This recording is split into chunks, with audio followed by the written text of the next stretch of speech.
Okay, so hello everybody. I am Jarrett Ross. As Debbie mentioned, I also have a YouTube channel called GeneaVlogger. I'm actually going to ask you to hold questions till the end just because I do have a lot to cover. We have just a little bit of time. So what I'm going to do is I'm going to do a demonstration of Genie.com. Some people pronounce it Jenny. I've heard it both ways from the people who actually work there. So it's very simple to start, and I'm going to do this in a way as if you've never been on Genie. So to start, it's just, real easy. We're going to start with first name. So I'm just going to make something fake. So I just say fake, profile, and we're just going to do fake at fake.com. So it's going to come up. So it looks like someone else has used this in another demonstration. So if you've made a tree with an email address, this is actually a great example because if you've made a tree or someone has invited you to a tree, it's going to pop up here. So you can actually resend your invitation, or if you'd like to, you can do start a new tree. So that's what we're going to do. So start a new tree. All right, we're gonna make something different. Call it not fake. That's a good idea. We'll call it not fake. Not fake. Fake, and we'll just call it fake at gmail.com. So just to make sure.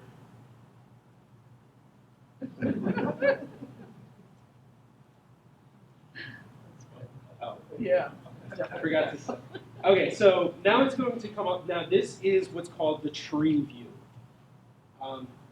Now the tree view, I'm going to go into a lot more. As you can see, there's a good amount to it. Now one of the things that I really love about Genie is that the ability to manipulate how you view your tree is better than any other software that I've seen. Now to start out, we're just gonna keep it real simple. Obviously you have add father, add mother, and then you see these arrows down here, one up, one right, one down.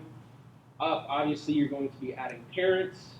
To the right, you'll be adding siblings or a spouse, and down you're going to be adding children. And one nice feature that I like about this is, all right, so let's say we're going to add father. So Jake fake. So now let's say that you were actually adopted. You can actually choose if you have biological, adopted, foster. Now when you do the tree, if you do this, it's going to pop up where it's going to have multiple profiles, so to make it look like you have 4 parents. And I haven't seen a way that they can really indicate where when you're looking at the tree who's a foster parent, who's an adopted parent, who's biological. But it's just a nice feature so that you can actually have that, because some people who are adopted research their adoptive family first, and then they move over to their biological family. So and there's no distinction, you're saying, when you view it, there's no distinction between the biological correct. and the adopted. There's no distinction that I've seen. They're constantly updating the website, so they may have added something. Now, when you first go into the tree, it's going to give you a very basic amount of information that you can add. So a title, and they ask you to avoid using Mr. or Mrs. or simple things like that, but you can add something like doctor, or you can add also suffixes. So if you have a junior or the third, or if someone has a PhD, or you want to add something to it, you can do that. And then they also have birth surname, which I really like this because for females, you can have the full name as they're called as a married person. So their first name, middle name, and last name. And then you can also include their birth name. And when it shows up in the profile, it'll show their name. So like, let's say Jake Fake, actually his first name was real. So it would show up Jake Fake, and then in parentheses, it'll say real. Okay, and now we had said Jake is alive, so if we want to invite him, so this is perfect for anyone who wants to collaborate with anybody. If you want to show your family the tree, you enter in their email and it invites them. But even better, as soon as you invite them, when they join, they have access to add, edit, and invite other relatives to the tree. Now, there is a downside to that, obviously, because you may add a relative who thinks that they know everything and a lot of the information is wrong. And I'll get into that a little bit further on how Genie tries to resolve that. So the rest of it, I think, is pretty straightforward from what we've explained. You can ask brothers, sisters, husband, wife, and just like with parents, you can actually choose how they're related. So spouse and ex-spouse, partner, ex-partner, fiance, sibling, child. So you have a lot of options. So I just wanted to show this as just kind of a way to start. But what I'm actually going to do, I'm going to log into my tree so we can get to the real in-depth and great stuff with this. And as I do that, one of the things I do want to talk about is the main purpose of Genie is for collaboration. Apparently, you're not the only one, Debbie.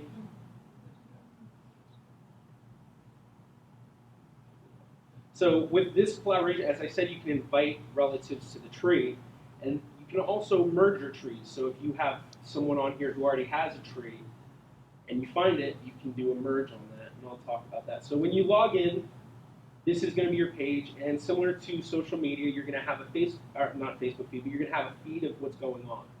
So anybody who you're following, it's going to show what they're doing, what they've added, if they've put anyone in a project, if they've changed any information. It gives you an update. And then on the right side, you have your list of matches. So that's my father, and so there's 2 matches.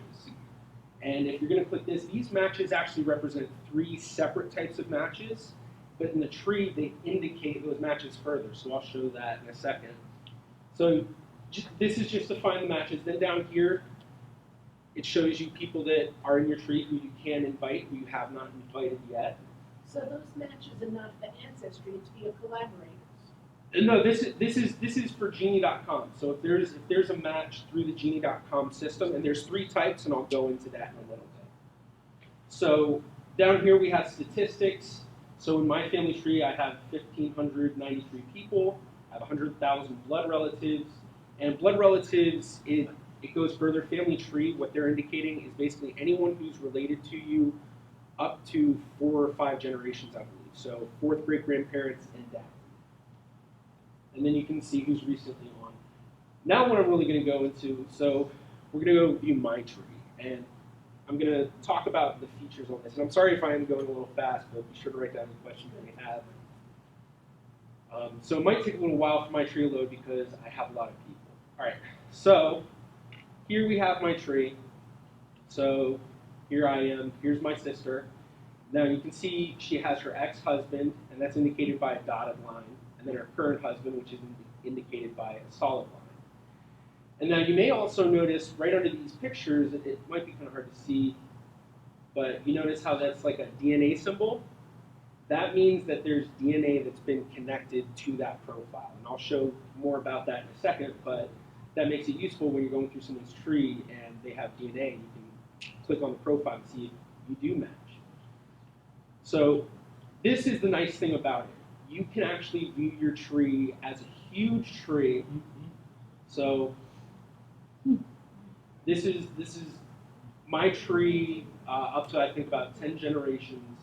And this includes the ancestors, their siblings, spouses. So it's a lot, which is really cool, but you may be wondering, well, how am I really going to use that if I need to hone in on a certain part of the tree? And this is where it gets cool. If you look down here on the bottom, there's 3 buttons. You have Navigate, Go To, and Preferences. Navigate is just going to bring up a map. So if you know that you're looking for someone up over here, then you can instantly go right there. But the Go To is going to give you a list of every single person who's in the tree. So if you know that their last name, and this is going to be by surname. So if you know that their last name is Waxman, so we'll go to my great-grandmother, Pearl Waxman, click it, it'll take you to her spot in the tree. Now, preferences, this is where you can manipulate the tree. You can make it so that you have up to 19 generations of ancestors. So if you want to make it so that it's easier to see the tree, you can bring it down to just 1 ancestor. You can also change how many descendants. And you can also click Direct Ancestors Only. So I'm going to put this up to 14. Let upload.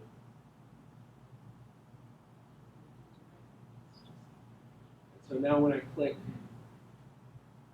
the Direct Ancestors Only, it's going to make it so that I'm literally just looking at my direct ancestors. So it makes it really nice if you're maybe trying to figure out where's a nice place to work on your tree, or you just want to make it easier to look at. So in a case like mine, I have a very large tree, so it's really hard to look at some of the older generations without it getting extremely confusing. Now there's some other preferences down here as well. You can show photos, you can choose not to show photos. There's also what's called flip notes. Personally, I'm not the biggest fan of it. You can also do what's called click to flip notes, but what will happen is if you go over it, it's going to bring up this node. I don't like it just because as I'm going through the tree, I'll be doing something and accidentally scroll over profile and all of a sudden it pops up. That's why you can choose if you want to click it, but personally, if I want to look at that information, I usually go right into their profile. So one of the things that everybody has been talking about has been matches.